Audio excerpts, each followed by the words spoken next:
Bismillahirrahmanirrahim. Assalamualaikum warahmatullahi wabarakatuh. Waalaikumsalam warahmatullahi wabarakatuh. Waalaikumsalam warahmatullahi wabarakatuh. Oke, selamat malam semuanya. Selamat malam, Pak. Oke, alhamdulillah di malam hari ini kita bertemu lagi di mata kuliah konsep sistem informasi. Ini semester berapa ya? Saya lupa ya. Semester 4 ya? 4, Pak. Ya, semester 4. Saya harap sih nanti kalau dari sekarang sudah pikirkan tentang topik mengenai skripsi ya. Bagus lagi kalau nanti ada hubungannya tentang ini, sistem informasi ya. Walaupun mungkin terlalu umum sistem informasi gitu ya, maksudnya sudah banyak lah. Ya kalian kita cari celah atau implementasi teknologi atau metode yang baru yang mungkin belum banyak ya dikembangkan gitu. Enggak cuma sistem informasi apa ya, sistem informasi absensi, sistem informasi kehadiran, sistem informasi apa yang harus ada apa ya, implementasi metode atau implementasi teknologi yang baru gitu ya. Kalau cuma sistem informasi aja mungkin beberapa dosen ada yang menolak gitu ya. Nah, mungkin dari pertemuan ini nanti kalian akan dapat ide tentang bagaimana buat topik hubungannya tentang sistem informasi, tapi masih bisa digunakan, ya, dibolehkan. Gitu. Oke, di pertemuan ketiga ini, kalau di minggu kemarin kita sudah bahas tentang teknologinya. Jadi kalau sebelumnya di pertemuan pertama saya sudah jelaskan tentang komponen sistem informasi. Komponen sistem informasi. Itu ada data, nanti data ada dibagi macam-macam, terus ada perangkat lunak gitu. Wah, kurang kegeser. Terus teknologi, minggu kemarin kita bahas tentang teknologi yang digunakan gitu. Hari ini kita akan bahas tentang data. Nah, data ini nanti ada hubungannya sama komputer, perangkat inputan. Jadi hari ini saya akan bahas tentang teknologi yang mengenai tentang input device, ya, perangkat inputan di hubungannya tentang sistem informasi.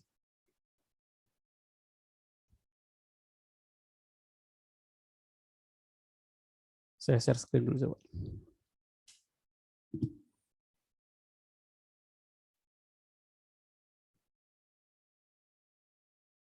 Nah, komponen sistem informasi kan ini secara umum ya.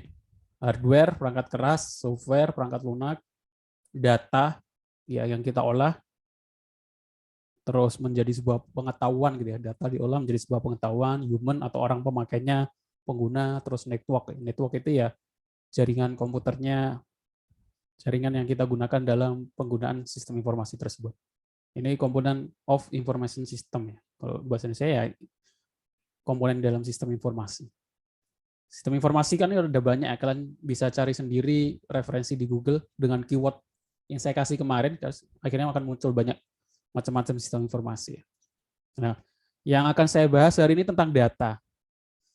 Hubungannya tentang data itu bagaimana dalam otomatis secara umum kan sistem informasi itu mengumpulkan semua data, data acak, data nggak teratur gitu kan.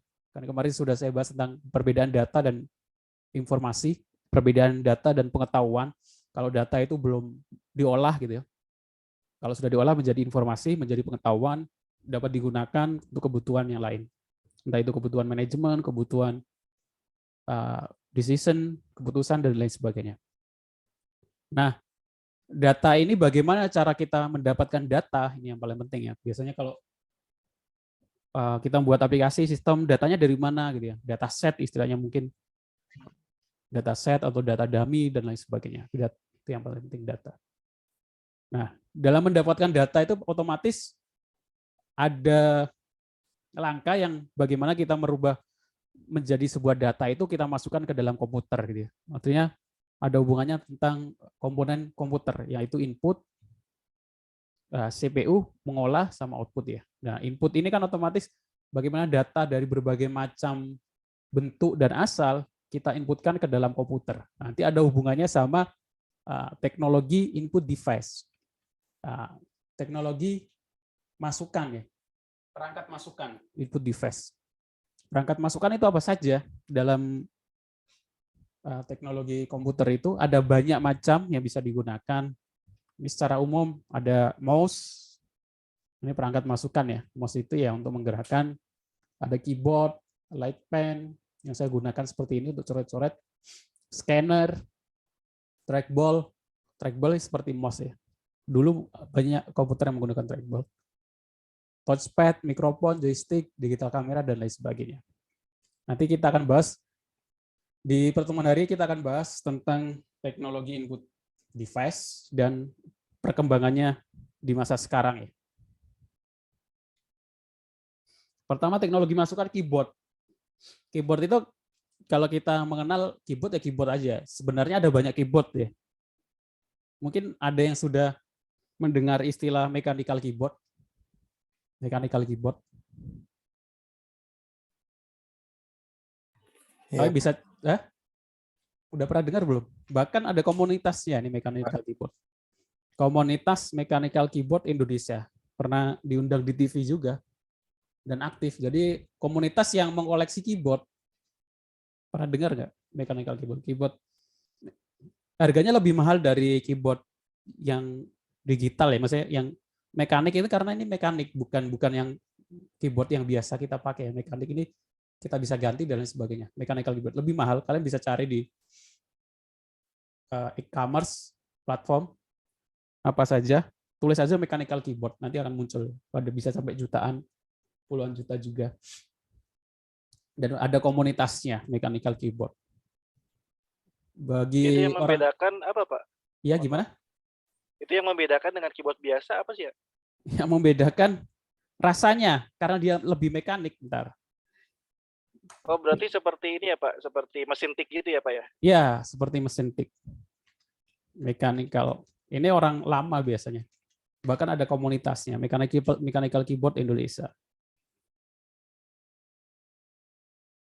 Biasanya yang pamer-pamer, bahkan saling tools-nya itu bisa digonta-ganti, akhirnya ada yang desain sendiri dan lain sebagainya. Nah, saya belum bergabung. Lebih awet juga mechanical keyboard.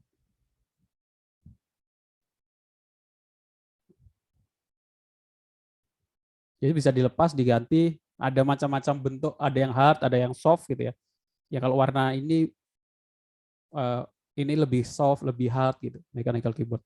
Bahkan ada pamerannya, pernah ada pameran. Second Indonesia Mechanical Keyboard Meetup.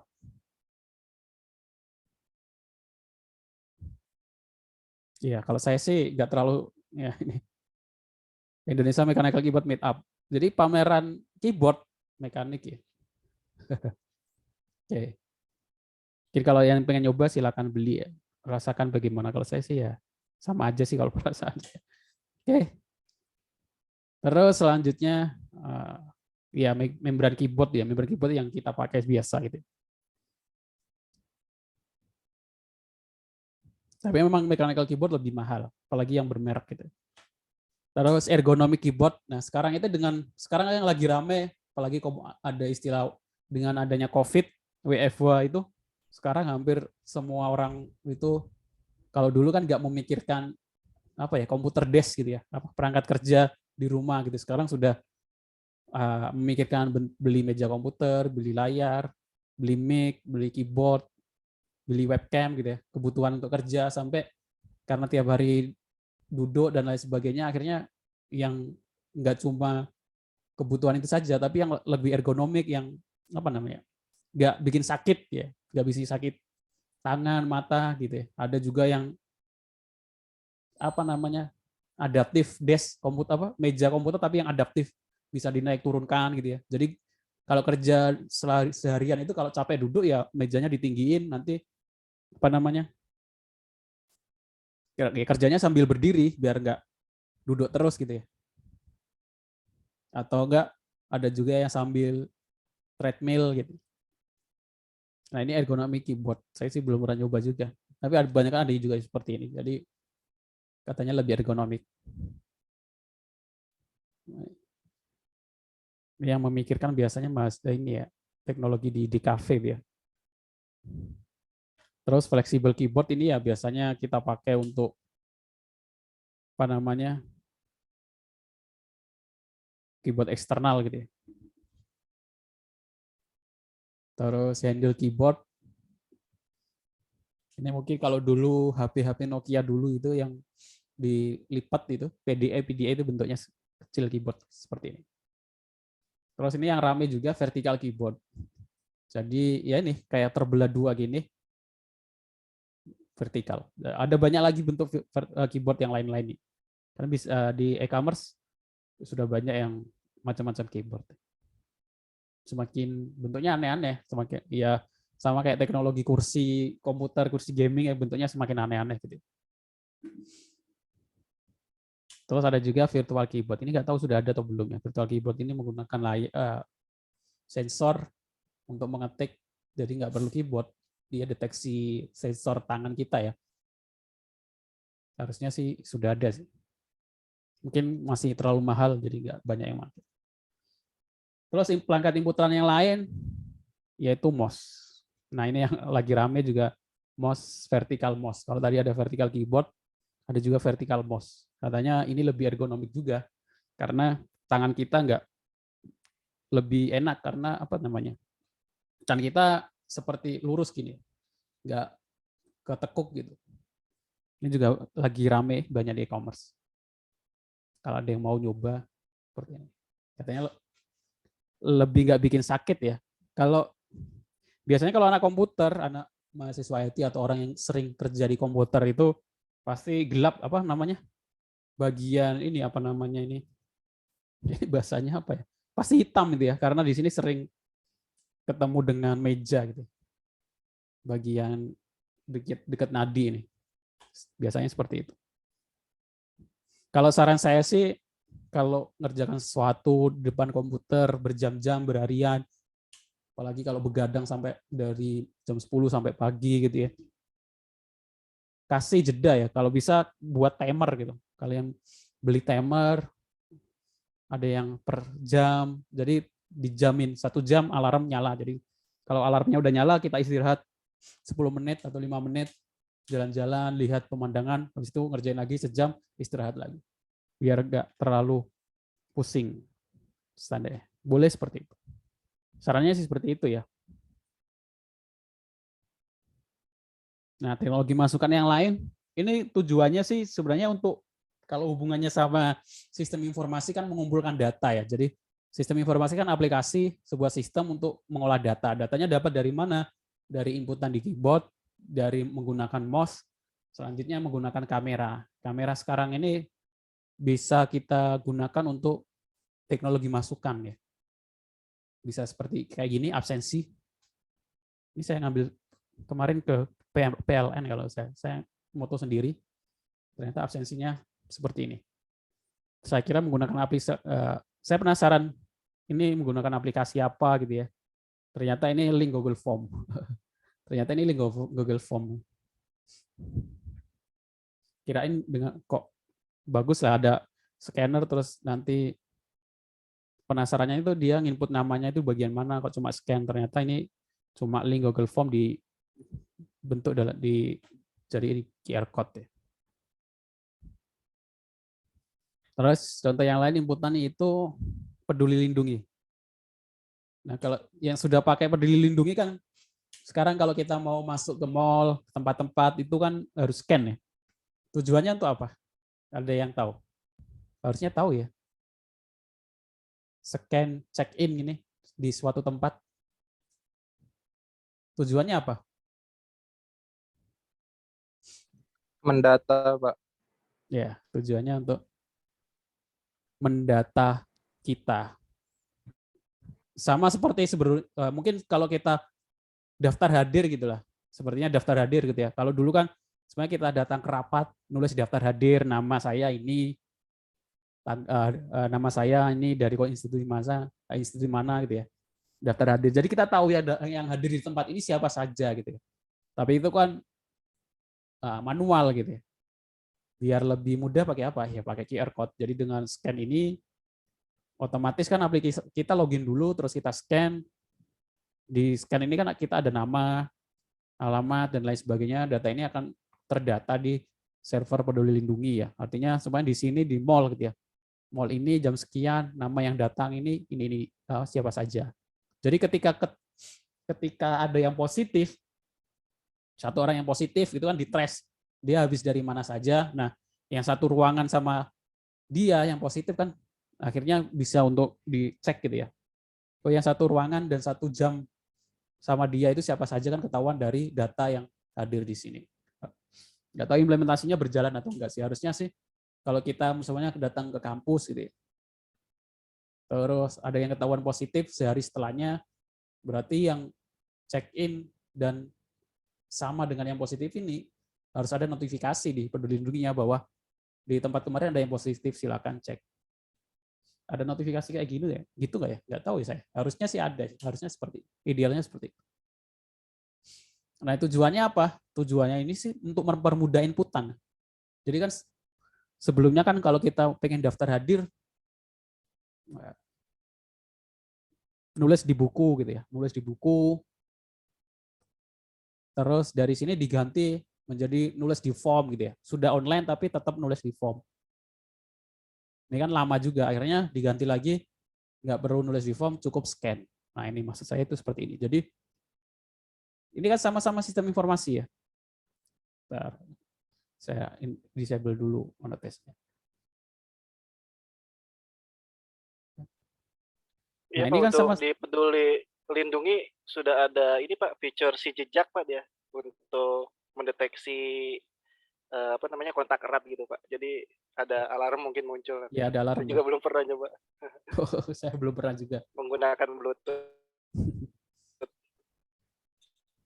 Iya.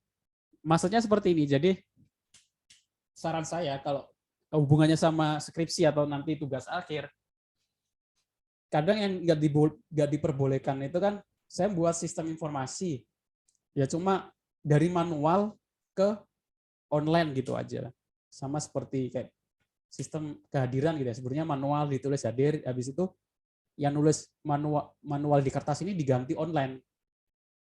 Nah, harusnya nggak seperti itu sih. Maksudnya dikembangkan lagi bagaimana biar nggak perlu nulis lagi menggunakan scanner seperti ini. Nah, ini kan bisa dikembangkan ke topik-topik yang lain ya contohnya. Kalau mungkin topik skripsi itu untuk kehadiran bisa, kehadiran seperti ini. Tapi kalau ini Google Form ya, kalian buat aplikasi sendiri kehadiran bisa. Terus apa lagi topik yang lain?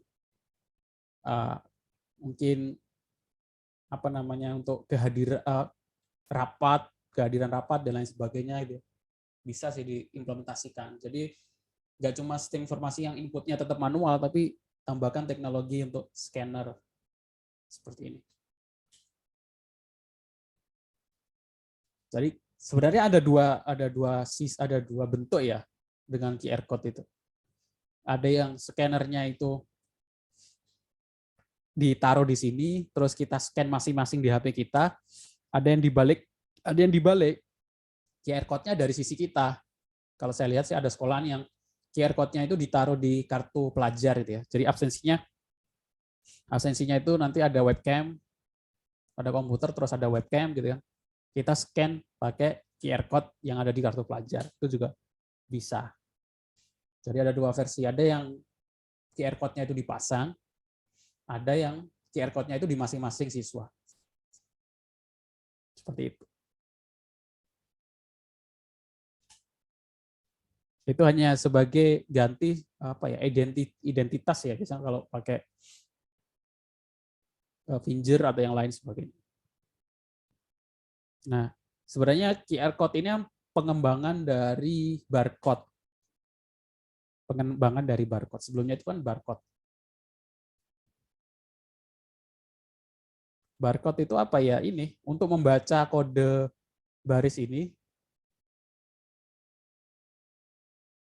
Itu apa? Algoritmanya kan seperti ini kan. Semuanya aplikasi di supermarket itu kan setiap barang itu ada barcode-nya. Sebenarnya itu kita data dulu. Kayak ini ya, 9421 itu artinya sabun. Sabun mandi harga 10.000. Jadi ini tuh ID-nya, primary key-nya gitu ya. Jadi ketika kita scan langsung muncul sabun harga sekian. Barcode seperti itu. Biar apa? Biar lebih mudah, mempercepat transaksi. Kalau nggak ada barcode kan kita harus manual. Kalau toko-toko belum ada barcode-nya ya dihitung manual kan, pakai kalkulator, kelamaan gitu ya. Kalau dengan ini teknologi dengan supaya lebih cepat. Tapi kelemahannya ini kan dia harus memakai apa namanya pembaca khusus ya, alatnya ini QR code scanner, pembaca khusus. Kalau selain ini bisa mungkin pakai HP Android, sama aja tetap beli HP Android ya. Nah, akhirnya dikembangkan teknologi barcode. Nah, dengan teknologi barcode nggak perlu ada pembaca khusus, kamera apapun udah bisa membaca barcode ini. Jadi pengembangan dari barcode itu ya QR code. Nah, sekarang sudah banyak barcode ini udah diganti dengan beberapa diganti dengan QR code. Kenapa? Ya tadi, untuk membacanya kita nggak perlu membutuhkan scanner khusus, jadi lebih mudah. Sekarang kan di mana-mana sudah ada HP. Nah, ini barcode nggak cuma diimplementasikan di barang ya, kadang digunakan untuk kalau kita naik kereta api kan, kereta api itu kan tiketnya masih bacanya pakai barcode ya, barcode scanner. Terus kadang undangan juga, undangan institusi yang resmi biasanya juga di undangannya ada barcode-nya untuk di-scan dulu baru boleh masuk.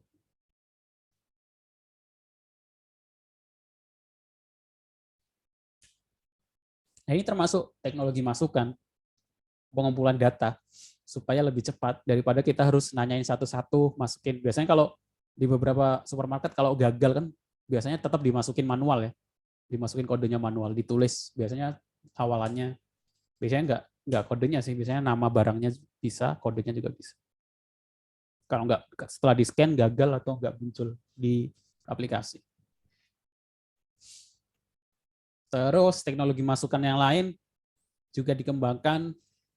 Ini juga bagian dari sistem informasi ya, yaitu bagaimana membaca, mendeteksi apa yang disebut apa yang pakai masker atau enggak. Ini ada hubungannya sama image processing. Jadi dengan kamera bisa CCTV, bisa kamera. Sebenarnya ini cara kerjanya itu ada yang real time ya, maksudnya pakai video real time. Tapi itu sebenarnya bukan benar-benar real time ya. Jadi di capture video itu di capture jadi kamera, jadi gambar. Nah gambarnya itu yang diproses gitu sebenarnya untuk mendeteksi apa namanya yang tidak memakai masker. Jadi kan lebih mudah. Jadi orang pengawasnya lebih mudah melihat gitu yang pakai masker berapa orang gitu daripada manual gitu. Gunanya apa? Untuk membantu percepat melihat seperti ini. Iya, teknologi masukan berupa kamera.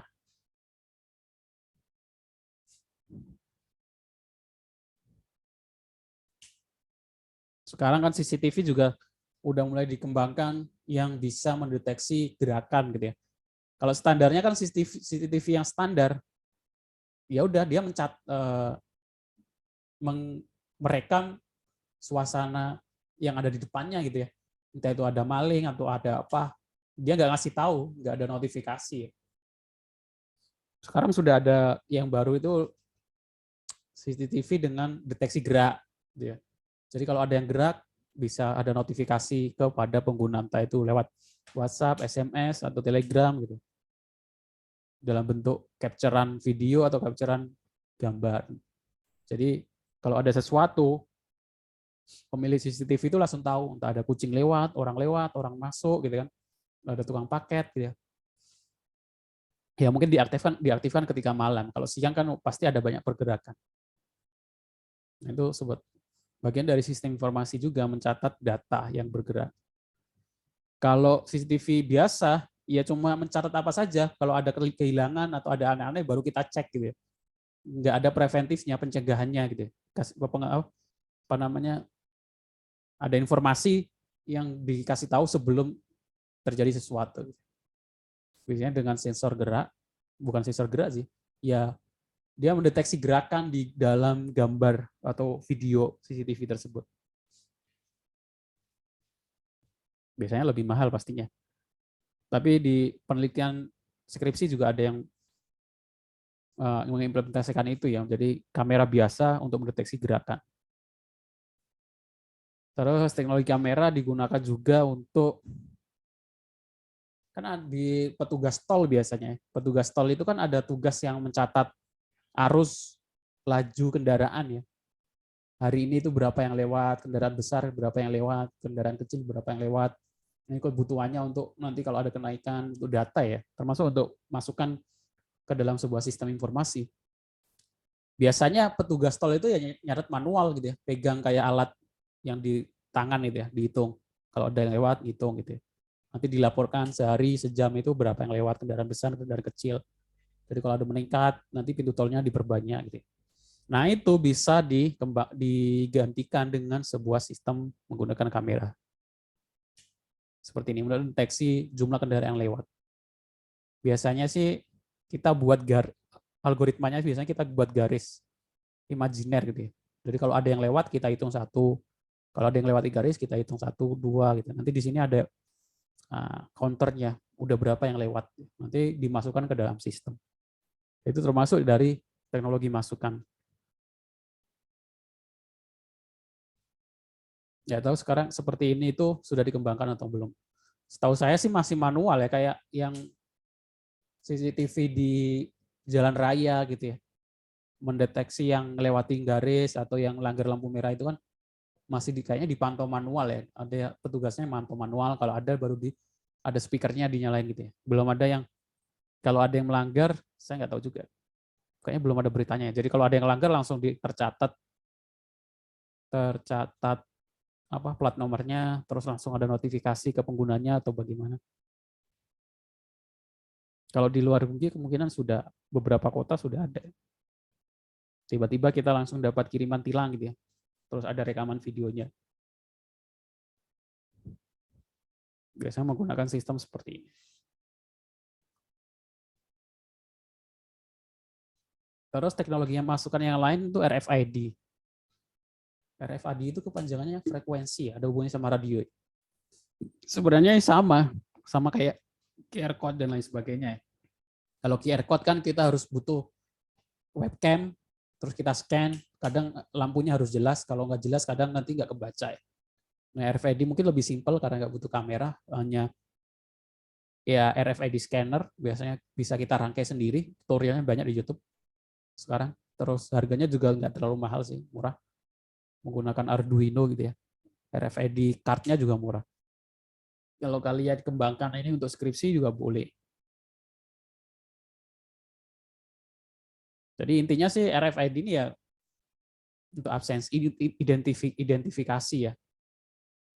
Emani itu pakai chip ya, RFID juga ya. Jadi kita scan, kita tap di ruang guru RPL untuk kehadiran guru. Kelemahannya kalau kehadiran seperti ini kan kalau hanya kartu bisa dititipkan ya. Jadi kalau nggak males absen ya titip kartunya saja. Kelemahannya sih itu. Berbeda dengan kalau finger. Finger kan nggak bisa dititipkan. Kalau nggak face recognition.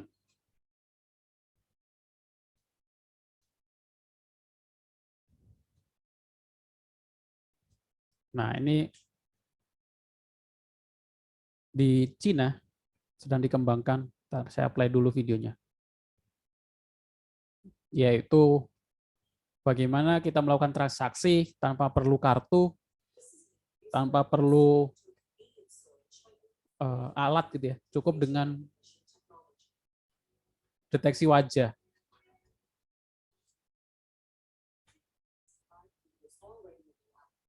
Ya bentar, kepencet.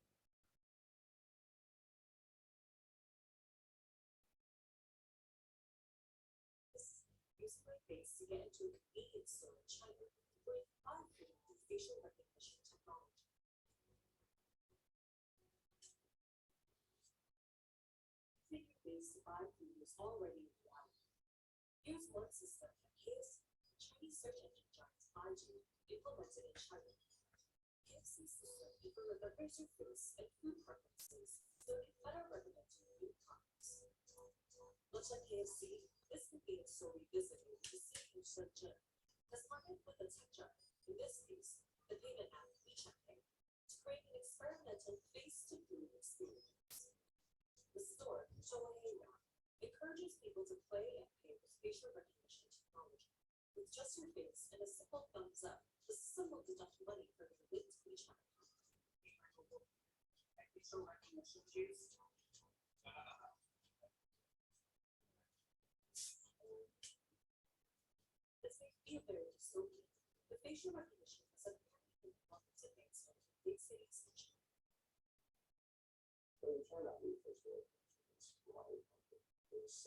Jadi intinya bagaimana?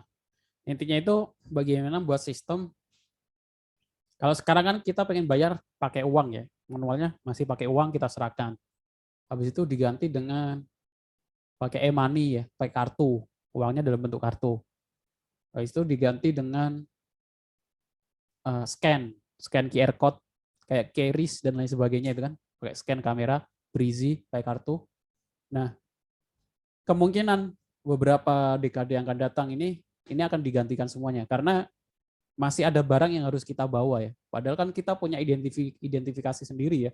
Bisa dengan wajah, bisa dengan fingerprint. Jadi nanti kalau kita pengen belanja atau pengen ambil uang, kalau sekarang kan kita harus bawa kartu, kita harus bawa HP gitu ya.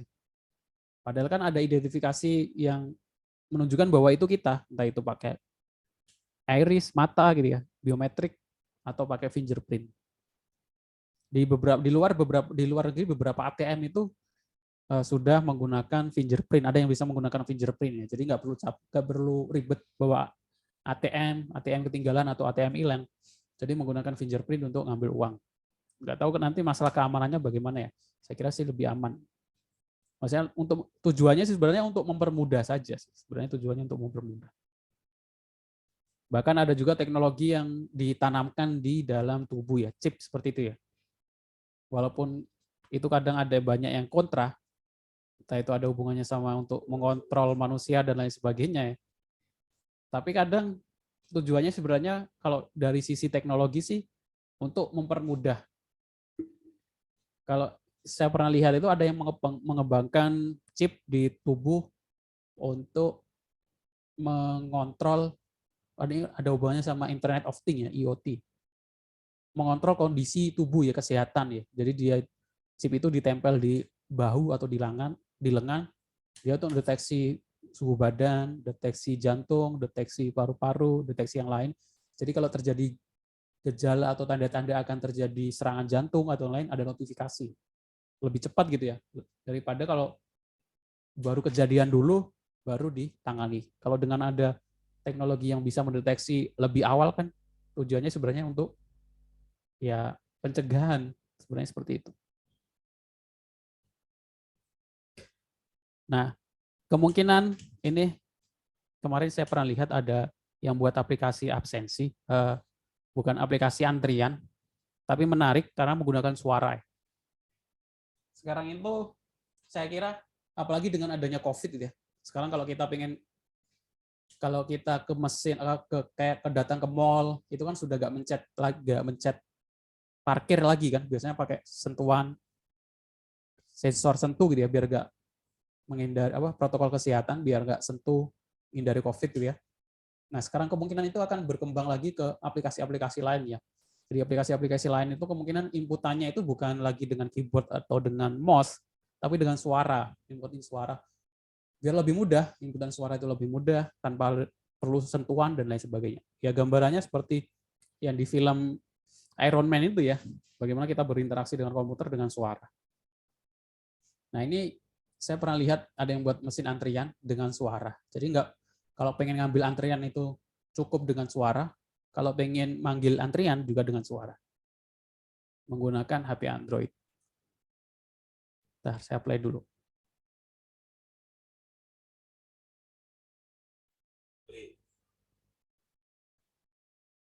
Jadi dengan perintah print dia akan mencetak nomor antrian. Terus dengan perintah ambil kartu dia akan mengeluarkan antrian baru.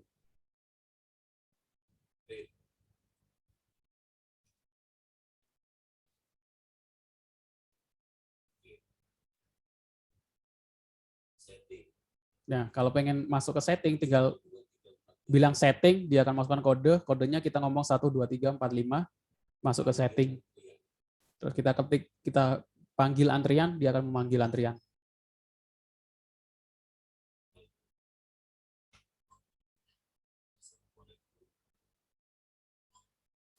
Nah, saran saya sih kalau pengen topik sistem informasi ya buat seperti ini ya. Jadi sistem entah itu sistem informasi apa, tapi inputannya itu dengan suara gitu. Saya kira sangat mudah karena sekarang sih udah ada API. Sebenarnya kan kayak inputan. Manualnya kan ini tombol semua klik antrian ya. Sebelumnya kan kita harus klik antrian gitu ya. Nah, klik antrian ini, button antrian ini kita tinggal ganti ke dalam inputan suara. Jadi kita harus bisa membaca suara yang masuk, terus mengkonversi ke dalam bentuk teks, habis itu kita cek teks itu perintahnya untuk apa. Gitu. Nah, mengkonversi dari suara ke dalam teks itu sudah ada API-nya, sudah ada framework-nya. Biasanya pakai Google Text to speed to text ya. Jadi dari suara, pakai Python juga bisa. Suara, terus di-convert ke dalam teks. Kalau itu teksnya adalah input antrian, ambil antrian, ya kita lakukan perintah untuk pencet tombol antrian. Sebenarnya mudah sih. Yang penting di sisi kita bisa membaca suara itu dengan jelas, terus kita convert ke dalam bentuk teks. Contoh yang lain, ini aplikasi diagnosa pintar. Atau kedengaran nggak ya suaranya? Ini ada di Google ya. Kalian tinggal bisa coba dengan Oke Google, habis itu ngomong aja bicara dengan diagnosa pintar. Nanti akan ada balasan. Bentar, saya coba. Nggak tahu bisa nggak. Di HP saya. Itu si HP saya. Oke Google. Bicara dengan diagnosa pintar. Oke, ini diagnosa pintar. Halo, saya diagnosa pintar. Asisten kesehatan pintar yang bertujuan untuk membantu diagnosa gejala kesehatan yang kamu alami. Sebagai informasi, saya bukan pengganti tenaga medis. Sehingga apabila gejala masih berlangsung, dihimbau untuk tetap berobat langsung ke dokter ya. Silahkan tulis atau ucapkan mulai diagnosa untuk memulai. Mulai diagnosa.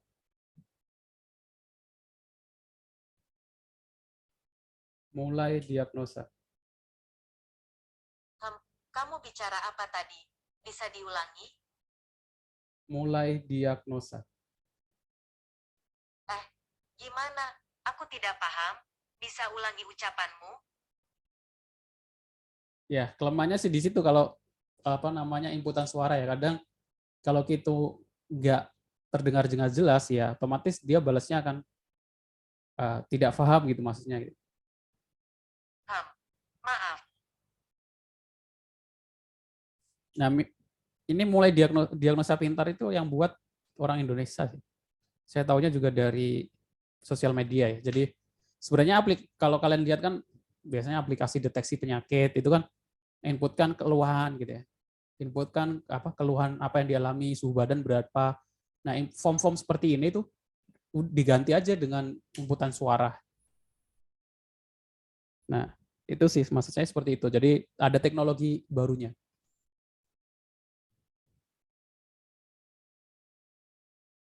Oke. Itu namanya voice recognition. Nah, tadi cara mengumpulkan data-data itu nanti ada hubungannya sama pembuatan form ya. Kalau kita sistem informasi otomatis kalau pengen input data, nanti ada hubungannya sama form. Form itu ya formulir. Kadang di anak IT itu kalau buat aplikasi atau buat formnya itu asal-asalan gitu ya. Enggak, yang penting jalan. Nah itu biasanya. Yang penting jalan. Enggak memikirkan dari sisi desain, dari sisi efektivitas ya, dari sisi UI dan UX-nya. Kalau sudah S1, otomatis nggak cuma yang dipikirkan itu yang penting jalan. Nah itu perbedaannya. Kalau anak SMK gitu ya, masih SMK, RPL, rekayasa perangkat lunak, ya mungkin tujuan buat aplikasi yang penting jalan. Tapi kalau sudah S1, sarjana setelah S1 ya, nggak cuma yang penting jalannya, tapi dilihat dari sisi efektivitas, kegunaan, user interface, user experience. Sama seperti kalau anak SMK buat kendaraan ya, mobil atau sepeda motor. Yang penting jalan. Entah itu boros, entah itu efektivitas, aerodinamika nggak dipikirkan. Yang penting jalan. Berbeda nanti kalau sudah S1 memikirkan teknologi terbarukan, memikirkan sisi sisi lebih hematnya dan lain sebagainya. Jadi perbedaannya di sana. Walaupun sama-sama buat kendaraan motor, pasti beda. Harus ada bedanya. Nah ini dalam membuat form itu harus beberapa hal yang harus diperhatikan. Di antaranya, jadi nggak cuma yang penting jalan dalam buat form di dalam aplikasi. Pertama, nah ini form design tips. Kalau buat form nama, phone number ya nggak boleh. Kalau bisa jangan zigzag seperti ini, tapi urut ya dari atas ke bawah, ke bawah, ke bawah. Kalau zigzag ini agak memusingkan pengguna. Contoh yang lain, kalau form itu saling berkaitkan, first name, last name gitu ya, otomatis ya nggak ke bawah juga. Kalau first name, last name dibuat dalam bentuk satu blok. First name, last name, kota, state, city, zip, kode pos. Syaratnya seperti itu. Terus desain yang lain, nah ini contoh yang buruk adalah kalau kita semuanya menyediakan form untuk mengisi phone number, ya jangan dibuat form dalam bentuk input yang panjang. Disesuaikan panjangnya, kalau hanya butuh 14 digit ya seperti ini, disesuaikan. Terus juga kalau phone number ya otomatis hanya bisa input angka gitu ya. Nggak boleh phone number bisa input huruf. Ya itu diperhatikan. Kalau yang penting jalan, phone number diisi ABC ya bisa jalan, tapi kan nggak sesuai. Itu diperhatikan dari sisi pembuatan aplikasi. Terus saran yang lain, kalau kita membuat form terus ada informasi yang perlu disampaikan, nggak perlu di hidden seperti ini ya. Itu pengguna harus butuh effort untuk ngeklik ini maksudnya apa. Tulis aja keterangannya itu di bawahnya. Lebih baik seperti itu. Terus contoh yang lain, nah ini yang paling krusial ya. Kalau sekarang ya mungkin kalau dulu sebelum-sebelumnya buat aplikasi login ya udah buat email, password, yang penting jalan login gitu ya. Passwordnya itu entah diisi berapa. Terus kalau gagal ya gagal gitu.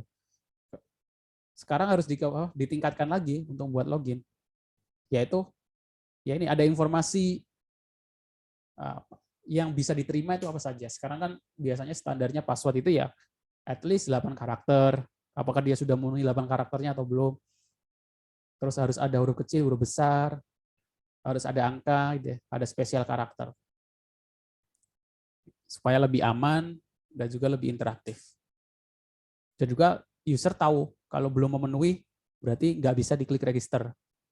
Kalau kalian terbiasa ngisi form sign in atau form pendaftaran kan sekarang kebanyakan seperti itu. Walaupun kalau ada yang entah diisi apa saja tetap bisa. Kurang baik. Terus tips yang lain, kalau terjadi gagal, kalau terjadi gagal itu paling nggak ada informasinya. Jadi kalau gagal, form gagal diisi, gitu ya, kasih informasi dan informasinya jangan langsung jadi satu. Kalau bisa ditaruh di ini. Nah kalau bisa juga kalau gagal form itu tetap isian kita itu tetap ada gitu, biar kita nggak perlu ngisi ulang gitu. Biasanya pernah kan kalian ngisi form banyak, terus kita klik submit, register, kirim, terus gagal, kita harus kirim lagi dari awal. Kita harus isi lagi dari awal gitu ya semuanya. Nah itu kalau bisa jangan seperti itu ya, itu menyusahkan pengguna. Nah kalau kita berpikirnya yang penting jalan ya tetap jalan, tapi kalau sudah S1 ya dipikirkan lebih detail gitu ya. Jadi kalau bisa walaupun gagal, data yang sudah dikirim itu tetap ditampilkan, jadi tahu yang gagal yang mana, terus harus diganti yang mana gitu. Idealnya memang seperti itu dalam pembuatan form. Nah, form ini kan ini dibutuhkan untuk mengisi data dalam sebuah sistem informasi. Terus ini kalau kita ada semua kayak ini biasanya proses ini ya, proses, jenis kelamin. Ya ini kadang kita menggunakan drop down ya. Kalau drop down itu kan kita butuh 2 kali klik ini. Pertama klik dropnya ini, terus muncul ke bawah, terus klik lagi. Kan 2 kali klik. Nah, idealnya emang kita harus buat apa namanya? Button pilihan gitu ya. Bootstrap apa ya namanya istilahnya gitu. Jadi kalau new ya kita klik new, bentar. Proses ya in process kita klik in process, delivered kita klik delivered. Jadi nggak, kalau dalam bentuk drop down kita butuh 2 klik, effortnya lebih panjang, lebih lama, lebih banyak effort dibandingkan dengan bentuk pilihan seperti ini. Jadi cuma langsung 1 kali klik. Seperti itu. Itu beberapa saran tips dalam pembuatan form untuk pengumpulan data. Oke. Oke, hari ini nggak ada tugas ya. Tadi kalau bisa sih udah ada gambaran sistem informasi. Kalau buat sistem informasi ya, kalau nggak cuma kalau ada hubungannya sama tugas akhir, saran saya sih ada teknologi yang digunakan, entah itu image processing, suara, barcode, scanner, dan lain sebagainya. Ya, seperti itu. Oke, ada yang mau ditanyakan?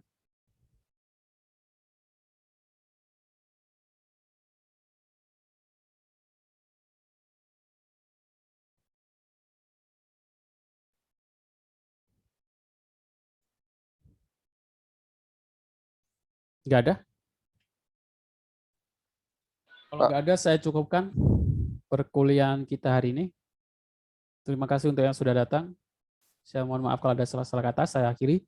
Assalamualaikum warahmatullahi wabarakatuh. Waalaikumsalam warahmatullahi wabarakatuh. Waalaikumsalam warahmatullahi wabarakatuh. Terima kasih Pak. Terima kasih, Pak.